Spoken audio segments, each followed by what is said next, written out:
Hello and welcome to a new episode of Quickies with Angela and Katie. I'm Angela Dawn of Authentic Heart Coaching. I'm a tantric sex coach and I help couples get closer. And I'm Katie Wilkinson of Katie Coaches. I'm a sex, love, and relationship coach, and I can help you bring more pleasure to your partnership by bringing more pleasure to yourself. For today's episode, we invited our colleague, Tamara Robinson, to talk with us about sex over 40. Yeah, Katie, here we are with Tamara. We met back when we were all studying to be sex coaches. So Yep. Katie and I decided to check in on what Tamara was up to, and we were pretty excited to hear that she's helping women over 40 have amazing intimacy. Tamara is a passion and pleasure coach who empowers women over 40 to rediscover pleasure, enhance intimacy, cultivate love, and heal past wounds for a fulfilling and joyful life. We're very excited to hear from you today. Welcome to Quickies, Tamara. Thank you. Thanks for having me. I'm so excited to be here. This is going to be great. It will be great. Yeah. So, to start things off, can you tell our listeners more about your background and your focus areas as a coach? Sure. My background started off as I was a coach for mothers, is how I initially started with coaching, and that started as a result of just wanting to help people. I've always loved to help people, and the funny thing is that I went to school to be an engineer, to be a computer engineer, which is totally the opposite of that. But when I initially started to go into the coaching space, it was to help moms, and I didn't realize it at the time, but I was being safe in that focus because I think at the time I wanted to do something that was more. Yes, it was relatable, but it was more accepted to family and friends and other people because I come from a very religious background. And so the reason I think I wanted to focus on moms also was because I am a mom, and at the time I was married for 10 years, and at the time I was divorced. Now I've been divorced for 15. Hard to believe I've been divorced longer than I was married, but I was just getting into the space of being a divorced single mother. I was overwhelmed with life, and I wanted to help other women because I wanted to give other women and create a space that I needed, that I figured other women needed as well. And so I chose working with women. I wrote a book about overwhelmed moms. I wrote articles. I did all types of things. I was so into this thing about helping overwhelmed moms, but I didn't like I don't want to say I didn't feel fulfilled. I knew there was something missing, but I didn't know what that thing was. And I was still trying to be a people pleaser. I'm a reformed people pleaser. Like I don't I'm all about myself. Like right now, I focus on myself first. But back then, I wanted to please other people. So then, when I found the coaching program that where we all met, even from the advertisement, the initial email to sign up for the program, I felt like this was the missing piece. Like this is what I've been missing. And I realized it's a result of the journey that I started in my 40s, which is why I help women over 40. I'm now 50. I turned 50 in this past April, so I've got a few months in my 50s. But when I turned 40, it's like I had a sexual awakening, and it just all kind of made sense. Like I started taking pole classes for fitness. I started studying female orgasm. And then I find out about this course on, on sexuality. And it's like, okay, yes, helping moms is great, but I think I want to be a sex coach. So that's how I started. And when I went through the program, I was towards the end of my 40s. And so I kind of went through different phases on who I wanted to help and who I wanted to support as a result of what we learned in that course. And I finally landed on helping women over 40. As I was leaving my 40s, entering my 50s, I felt like I could speak from my own experience of whether you're a mom, a single mom, a wife, a single woman. And there's so many things that happen to us in our 40s that are based on the life that we've lived up to that point. So that's how I got here. And, I'm now a woman in my 50s coaching women over 40. That's beautiful, Tamara. I mean, I'm right there with you with the radical change in profession. I went from being a children's librarian to being a sex coach, which I love it. is much like going from an engineer to being a sex coach. So, what happens in our 40s is we wake the hell up. right? Exactly. Exactly. Start realizing what's important. Hmm. And then maybe our career shifts along with that. Yeah. It's great. Yeah. It's really cool when that happens. It's like a light bulb goes off and you're like, "Oh, wait a second. Let me put myself first." That was the big thing for me, is putting myself first and doing things that made me happy. Mhm. Hmm. which is something that I wish all women were already doing. Because so many of us have that proclivity to be a people pleaser first and then realize, oh wait, the cup is always empty. I'm always exhausted and I'm kind of pissed off and a bitch sometimes. It would be really nice. I Yeah.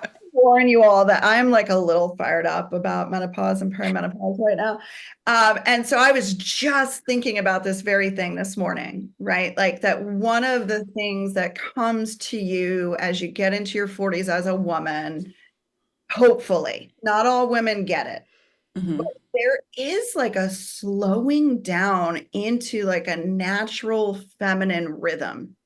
And if you can catch that wave and Hmm. go there, I'm of the belief that that's going to ease your whole transition.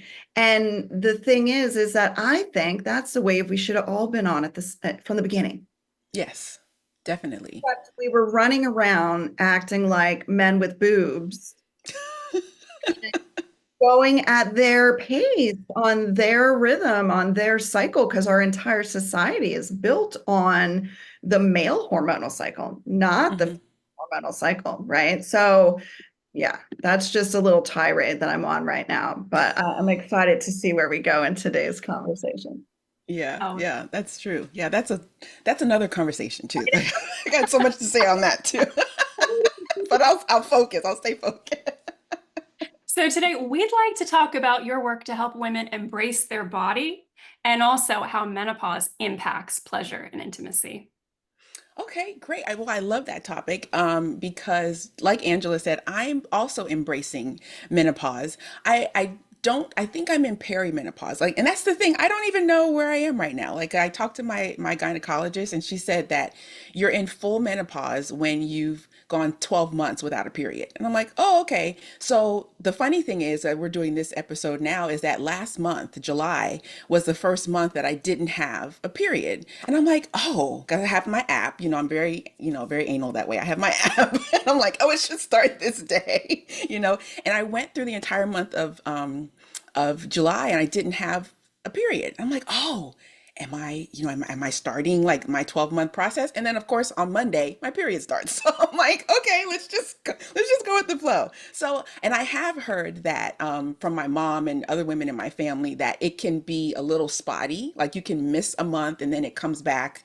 It may come back stronger, it may come back lighter. So I guess, on that journey to the 12 months without a cycle, so many things can happen. And I think that's the number one thing to embrace is the change.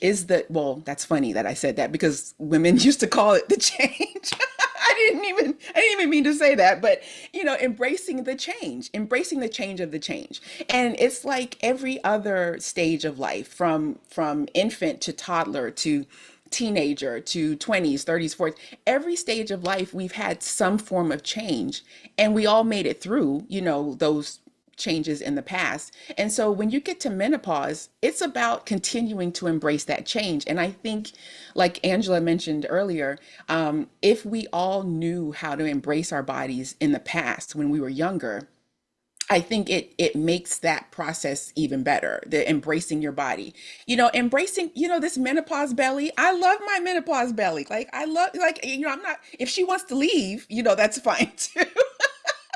But Oh, while the she's, guys love that menopause I back. know they love it.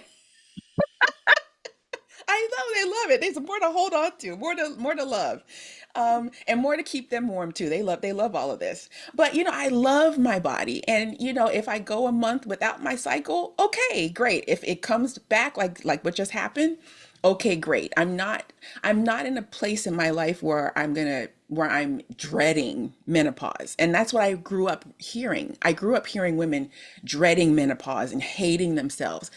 And then that just makes the process more difficult. And we just have to embrace ourselves and embrace everything that comes along with it. And I feel like it just makes that process easier with the hormonal changes, the physical changes. Just embracing all of that, and then designing a life around those changes. So it would be difficult for me to enter my 50s or to enter menopause with the mindset of, oh, I want to do this, like I want to live life like I did in my 20s and 30s, which I can't do that. Just from my cycle alone, I knew every month when my cycle was going to start. I knew that based on my app, the app that I had. I can't even, the app, I might as well just get rid of it now because I have no idea. I have no idea now. So, I mean, of course, I'm going to keep the app because now it's adjusted. It's adjusted. So I still will have an idea, but as I move forward and as I fully go into the process of menopause, I will have to adjust. And I look at that more as an adventure or a journey as opposed to something that I dread. Mhm. I love that you talk about the dreading of menopause too, because as a woman in my 30s, I've absolutely heard that for a long time. And even just acknowledging those of us who have menstruated, like we've been told our whole lives, this is the curse, everybody hates it. And it's just kind of funny to zoom out of that and go, wait a second, essentially, we're being told that every element of the female experience, the cis female experience, we're supposed to be dreading. And so, Mhm. where's the space in there to actually enjoy it? Yeah, yeah, truly. I mean, I think it, just points toward a patriarchal society with a patriarchal outlook, right? So Mhm. anything that women experience that men don't experience, it might be actually like a disease, you know? Yeah. We're not just hysterical. Yeah, Right, and exactly. Hysterical. Like, what is that about? Like, hysterical is noticing that something is not in alignment, is what that is, right? exactly. Thing is, Yeah. Hysterical is standing up for yourself yeah. anytime. And so, yeah, just embracing change. Like we as humans are waking up as different people every single day, right? Mhm. Whether you're male or female, your cells are turning over. Your outlook is changing, right? Your kids are older, or you didn't have kids and now you have kids, or you had kids and now they're in college. Mhm. Everything about your body and your family and your living situation is constantly changing. So why not embrace that natural change that comes through our lives? Yeah, exactly. And I think back to when my daughter was first born, and I got the best advice I got was from a friend of mine at the time. And I was so overwhelmed. That's probably why I wanted to coach moms, but I was so overwhelmed with being a mom.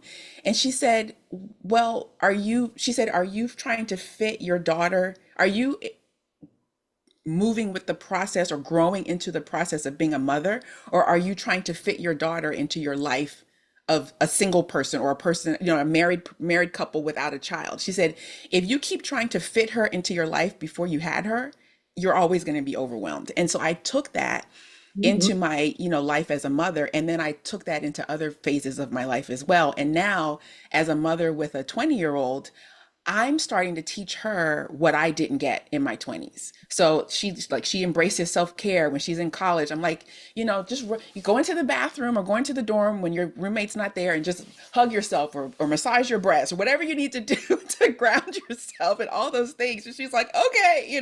So all those things that I didn't get with self-care, or just like Katie said, like the things that make me a woman, I was taught to ignore those things. I was taught that all that was dirty, but it's beautiful and it's amazing when you can fully embrace everything that makes you a woman, because we can't run from it. So why not embrace it? Absolutely. Amen. So, touching back on body positivity specifically, we Mhm. all know this is a problem for women in general. I'm curious, what have you noticed that's specifically unique about this problem for women over 40? Um, Body positivity. There's so many levels to that. I think the number one thing is trying to look younger or be younger, or trying to hold on to a standard of beauty that's unrealistic. And a lot of that, well, when before social media, it came from TV, or it came from a magazine, or it came from, movies, videos, whatever. But now with social media, it's almost even more difficult. I almost feel like the way that we say self-care, that should just be a part of life. Like, we really truly need to embrace self-care and embrace ourselves now more than ever, because there's so many images being thrown at you from social media, from, there's so many things. And if we go through life trying to look younger, first of all, everyone will look the same. We won't embrace our unique selves.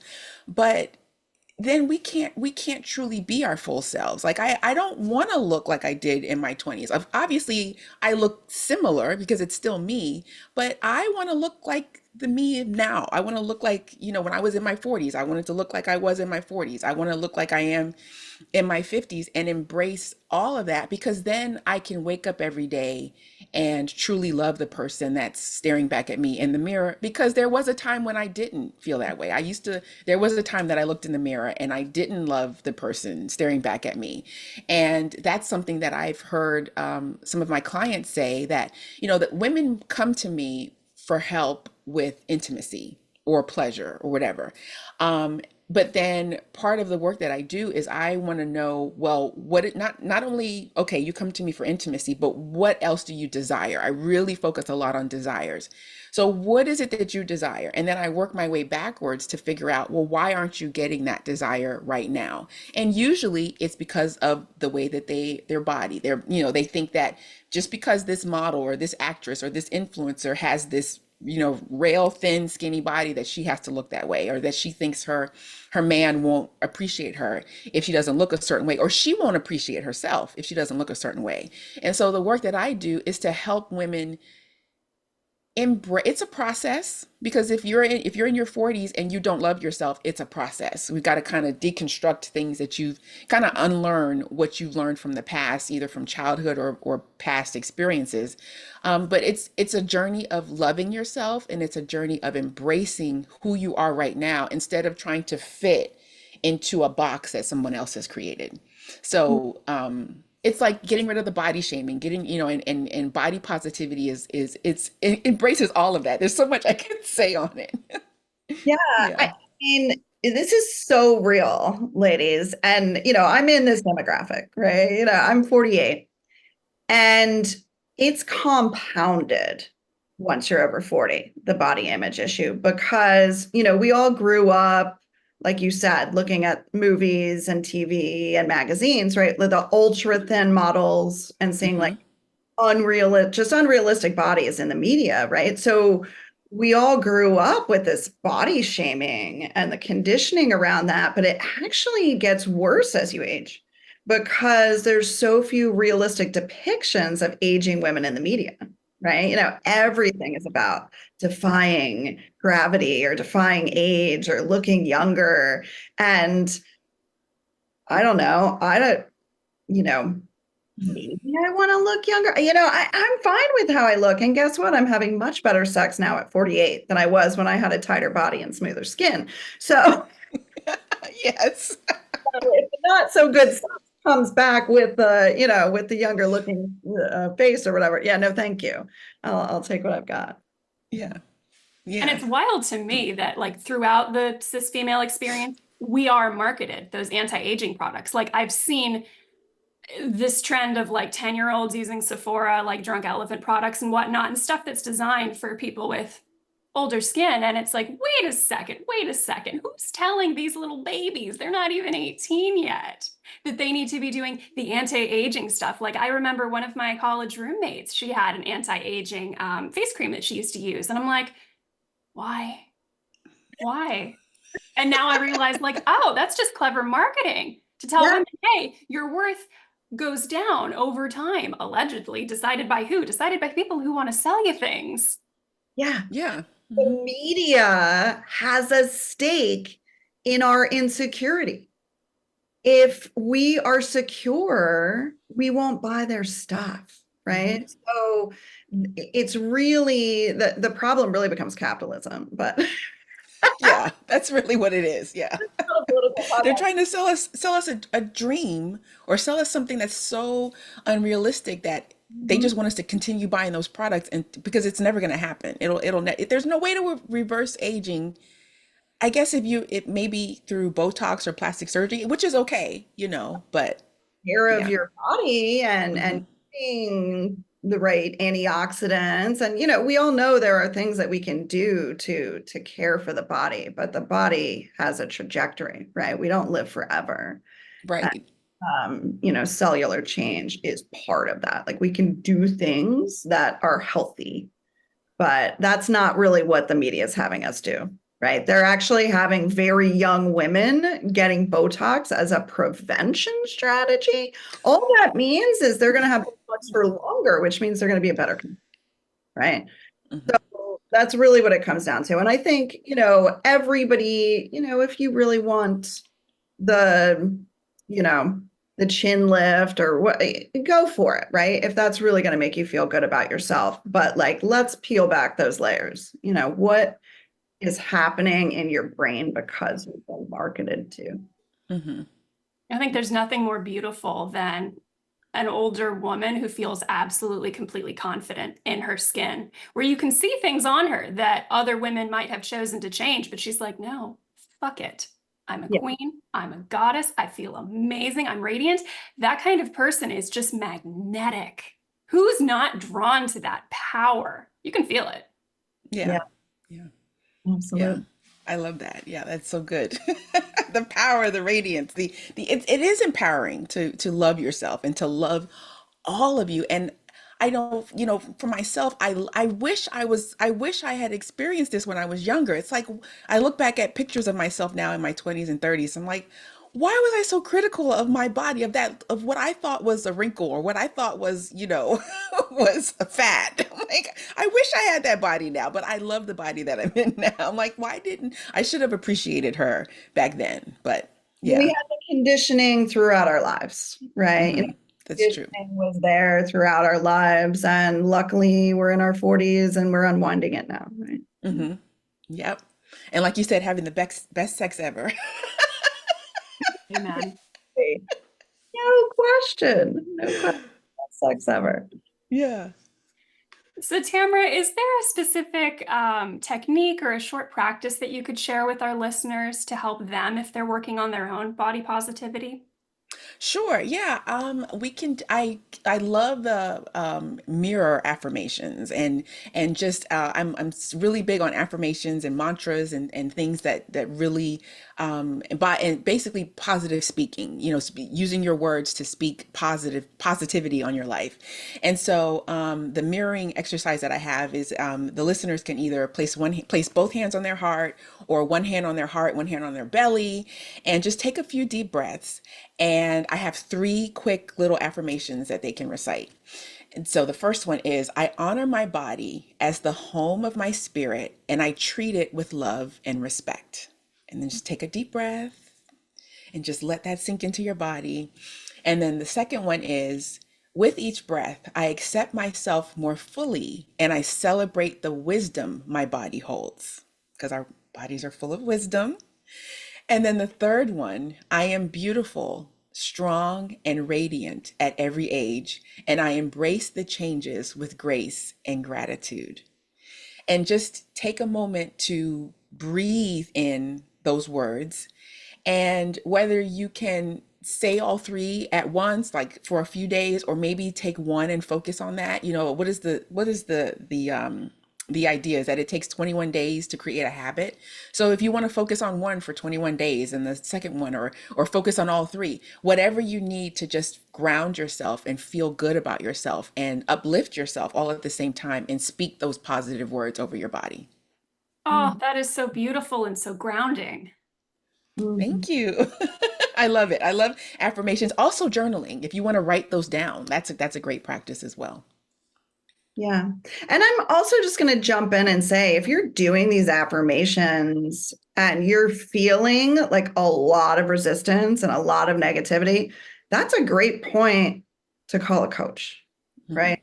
Because when you have that internal resistance, that needs to get worked with, right? So we can force ourselves to say certain things, but it's never going to land with you wholly if you have those blocks. Yeah. Absolutely. Hmm. I mean, that's And we just, can go ahead. Sorry. I oh, was going to say we can't always see those blocks ourselves. We might need the help of a coach, right? that's absolutely true. I was going to say it kind of leans back into this, our current world being very patriarchal, being very male designed, like that's more of the male way of doing things, is the let's hustle through it, let's force, let's make it happen, let's do that action, as opposed to noticing, hey, wait a second, we can't just force our way through this. We need to actually Right. be able to feel it on a body level. And you can't feel it on a body level if you've got that internal block that's just, you're coming up against it every single time. Mm-hmm. Hmm. Yeah. That's why I had to jump in there and be like, but wait, don't worry. If this isn't working, there's just something else you need to do first or alongside. Yeah. Right. And that's why I mentioned, yes, I gave three affirmations, but if you set the first one and you're feeling resistance, then stop. Don't feel like you have to do all three. If Yeah. you need to focus on just one at a time, just focus on that. And then, if you still need help, just reach out. You don't have to do it on your own. That's the great thing. Yeah, absolutely. I love whenever anybody finds one of those internal triggers because it's like, yes, we got a thing to work on. This is perfect. Like if everything goes over smoothly, there's nothing to work on. You probably already agree with those things. Like there's no growth potential in that direction. Yeah, Hmm. there's nothing to work on, or you're so good at your toxic positivity that Right. It's That's so even, there brainwashed. might even be a bigger block that you're not you're not aware of. we can talk about that all day. So here we go again, Katie. I'm going to ask you to get us back on track. So let's reorient back to sex for a moment. Talking Okay. about sex for women over 40. One of the most obvious elephants in the room here is the hormones, is menopause. And we know we touched on this, but this stuff rarely gets talked about publicly. And I'm going to interrupt and just tell a crazy story about how menopause anything is just actually censored. Okay. Hmm. So, especially pleasure for older women. I don't know how you're seeing that on the internet, Tamara, but I was running a program for women over 45 to get in touch with their bodies again, right? Just several months back. And Instagram wouldn't even let me boost the posts that I wanted to boost because it had pleasure and menopause together. Hmm. Okay. So I could talk about menopause or I could talk about pleasure, but I couldn't talk about pleasure and menopause together. So what is that about? Right. It's like, it's wrong for older women to have pleasure. Like I don't even understand it, but that was like a real thing I bumped up against in my advertising for that program. Is that suddenly bad for Instagram's algorithm? Like, Angela, you and I have been testing so much of our advertising and finding that older men are clicking on a lot of these types of ads. And it's like, wait a minute, wait a minute, wait a minute. Why isn't Instagram wanting to capitalize on all of the over 40 individuals who are on their app, who are looking for this kind of content, who want more pleasure information in Mm-hmm. combination with the natural shifts that their bodies are going through or that their Hmm. partner's bodies are going through? I mean, menopause is a hot market. It's one of the fastest growing market. If you just look at it from a marketing perspective, like a lot of women are aging. It's a fantastic thing to capitalize on. But we have a society that just thinks women stop having pleasure or that they shouldn't have pleasure. Or maybe they think women shouldn't have pleasure in the first place, right? Yeah. So Older outdated. That's what I think it is too, is that they think that women shouldn't have pleasure at all. And it's interesting that you said you can talk about pleasure and you can talk about menopause, but not pleasure in menopause. And I think that comes back to that programming that menopause or aging is bad. So Mhm. you should see maybe the algorithm wants you to focus more on the negative side of menopause, which then doesn't help women because if women are dealing with the stages or the different things of menopause and everyone's experience is different, and if all they hear is that it's negative, it's bad, you're going to hate it, you're going to get the night sweats, or you're going to get that, because I see a lot of that, but I see very few women talking about how to embrace it. like Mhm. i like i'm i've I just recently, I've been on TikTok, I think for like a year now, and and menopause, I'm starting to see women talk about menopause, but very few are talking about the pleasurable side of it. And I kind of feel like the male centered algorithm doesn't want us to find the pleasure because there's power in our pleasure. And I Mhm. think that they don't want women to see that because then maybe they're afraid of an uprising. I don't know. I don't know what they're afraid. Don't tell them. Don't tell them. They haven't figured out how to make money off of women's pleasure There you in that go. way. Yeah. And you know what? If they could, I mean, they don't realize there's a huge market for it. There are women who are begging, who are like, who want so much pleasure in their lives and they have no idea. They don't know how to find it because they're either having sex for their partner. I hear so many women say, "Oh, I gave my partner a child," or "I'm having sex for him." And I'm like, it's for you too. You can enjoy it as well, you know? Katie and I have a whole slow sex movement we're starting to launch now, right? So that's the thing is like sex in itself, the way it's packaged in America is patriarchal, Mhm, right? Not about pussy pleasure. And we've just got to change that, like, regardless of the age group. mhm. And too Yeah. many women haven't realized that, like, Mhm. on some level, we know our bodies work differently than men's bodies, but just the way that our world has been built so far around the male body, the male experience, it's so important to highlight no, we work differently, and that's a really, really good thing. And it just takes subtle shifts in what people are already doing to be able to do them better, to do them in a more body positive, body affirming, pussy friendly way. Mhm. Yeah, Absolutely. definitely. And real quick, also, not just the patriarchal or the algorithms and things like that, but also religion. I posted a video on TikTok a while ago, and people are still like commenting on it, and it was about self-pleasure. It was just basically, is self-pleasure a sin, or are you like, I just all I did was point, is it a sin or is it this? And the number of people that said, yes, it's a sin, but I still enjoy it. I'm like, well, how do you just how do you what? I don't even know what to do with that. So I'm gonna figure out how to create content or teach on it. It was just fun. It was just a fun experiment. I'm like, what are people saying about pleasure? About not just pleasure, but self-pleasure. I didn't say masturbation because I knew TikTok will probably blow up if I said that, but I said self-pleasure. And the people, yes, it's a sin, it's wrong, but I still like it. I still Oh boy. Oh yeah, boy. That always intrigues me, folks who think a god made the body and then the god doesn't celebrate it. Right? exactly. Why would we have parts that feel the way that they do? I don't know. Exactly. Exactly. Speaking of parts, right? So I'm going to get us back on track this time. I want to hear a little bit more, Tamara, about your offerings that could help women who are, getting into this perimenopause, menopause, the second puberty. Mhm. The kind of common complaints you see from women in this category, and how can coaching help? Okay. I love how you say the second puberty. I love that because we survived the first one, so we can get through the second one. So some of the common complaints I hear is like I mentioned before, the hot flashes, the mood swings, the weight gain, the changes in their libido, and just feeling sexy, just feeling like you want to engage in this activity that honestly they probably didn't do it for themselves anyway. So that's the first thing. That's the first step. That's the first block that I've run into with my clients, is realizing that they really didn't fully embrace sex for themselves anyway. And now that their bodies are having these huge changes, I have not had hot flashes yet, but I've heard that when you do have them, you're either taking clothes off, which is great for sex. I mean, why not? If you're naked, then just go for it. But I guess if you're sweating profusely, then you don't really want to do it.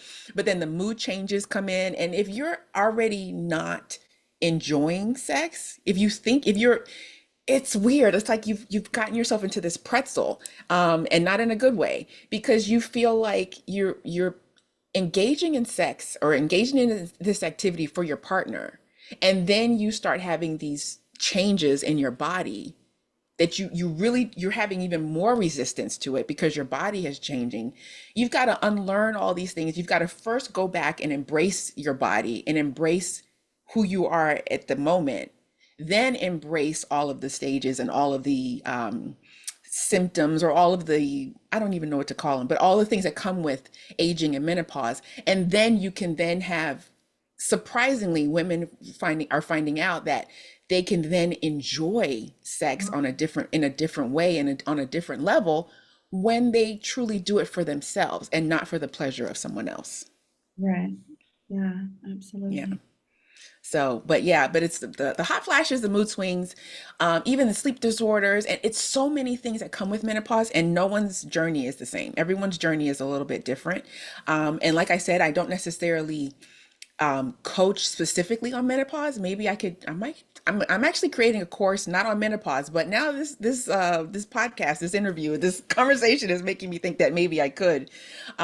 But usually what happens is women come to me for intimacy help. But Mhm. then the topics, the things that come along with menopause start to creep up, and I'm like, oh, this is not even an intimacy discussion. Right. We need to start coaching on menopause and the things that are the changes that you're seeing in your body. Yeah. Absolutely. I had the same experience, Tamara. That's why I offered a program for perimenopausal and menopausal women, is because couples coming to me, and really the complaint is around the change, the hormonal change, and the women not being interested in sex anymore. I see that a lot. And so I said, okay, no, this is wrong. This is not just menopause, right? But I got Mhm. I got to bring in a naturopath to talk about hormones.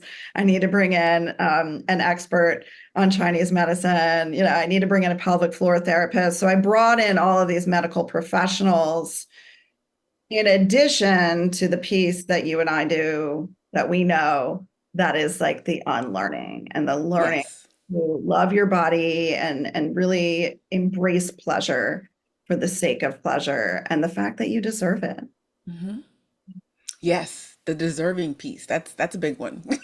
That's a big one. Yeah. As we wrap up here, Tamara, what advice do you have for women over 40 who are listening to this episode? I would say for women over 40 is embrace the change. Embrace the change of the change. Because we talked about the change. We used to call it the curse.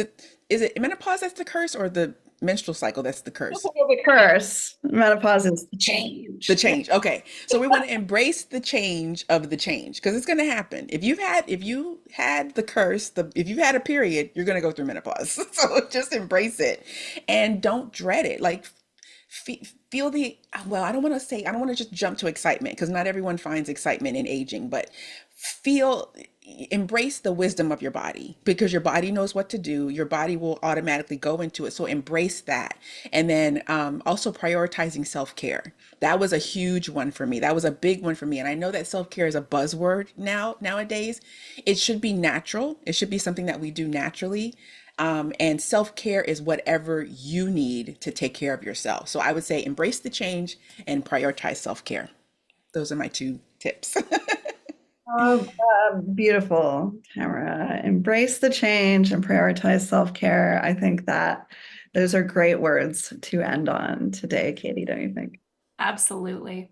Thank you so much, Tamara, for your time here today and for sharing your Thank you. guidance with us about embracing intimacy as we age. Where can our listeners find out more about your work? Okay, so all you have to remember is Passion Pleasure Coach. Okay, so go to passionpleasurecoach.com to download my desire guide. I mentioned desires earlier in the conversation, and basically what I do is I use the letters of the word desire, and I walk you through the process of connecting with your desires to start you on the journey of embracing pleasure and intimacy in your life. So that's passionpleasurecoach.com. And then on Instagram and TikTok, I am at Passion Pleasure Coach. So that's all you have to remember. Great, great. Thank you for sharing that, Oh, Tamara. and real quick, there's a link in my bio on Instagram and TikTok for scheduling a session. If you want to have a free session with me, or you can look at some of the posts and get some more information about the work that I do. And we'll put all those links in the show notes below the podcast Okay, as well. great. All right. And that's all for this episode of Quickies with Angela and Caity. Thank you so much for listening. And you can follow us on Apple, Spotify, and YouTube. And if you'd like more great information on sex, love, and relationships, be sure to follow Caity and me on social media as well. I am at Authentic Heart Coaching on Instagram, and I am AuthenticHeartCoach.com on the web. And you can find me on CaityCoaches.com as well as on Instagram at CaityCoaches. And if you haven't seen my 3-minute intimacy triage that you can download for free, you definitely want to check that out. This came up kind of during this episode when we were talking about hormones being a factor and different reasons why long-term couples like lose that connection. I have a 3-minute guide that is going to walk you through exactly what you need. And it might not be a coach, right? So I have some great ideas for you there, and you'll see the link to download it on the show notes. So if you're not having as much sex as you would like with your partner, I encourage you to check it out. You're going to find some solid ideas about how to remedy that situation. And on the other side of things, if you are having enough sex and you want to spice it up by learning Tantra massage, I have workshops on my schedule regularly. And if you're interested in doing private work with your partner, let's have a conversation about how I can help you to light a fire and transform your intimacy. We also have a new free training all about the magic of slow, mindful sex. I know Angela touched on this earlier, but we believe this is the healthiest kind of sex that everyone should be having. So you can go ahead and access that now at the link in the show notes. And of course, we also have our signature on-demand masterclass, Pussy Whispering, which is all about the unique ways of sharing your or pleasuring your or your partner's vulva to create deeper orgasms, deeper romantic connection. This is the program that actually inspired this entire podcast. Quickies was built from Pussy Whispering. So please also check that out in the show notes too. And with that said, we'll see you next time on Quickies with Angela and Caity.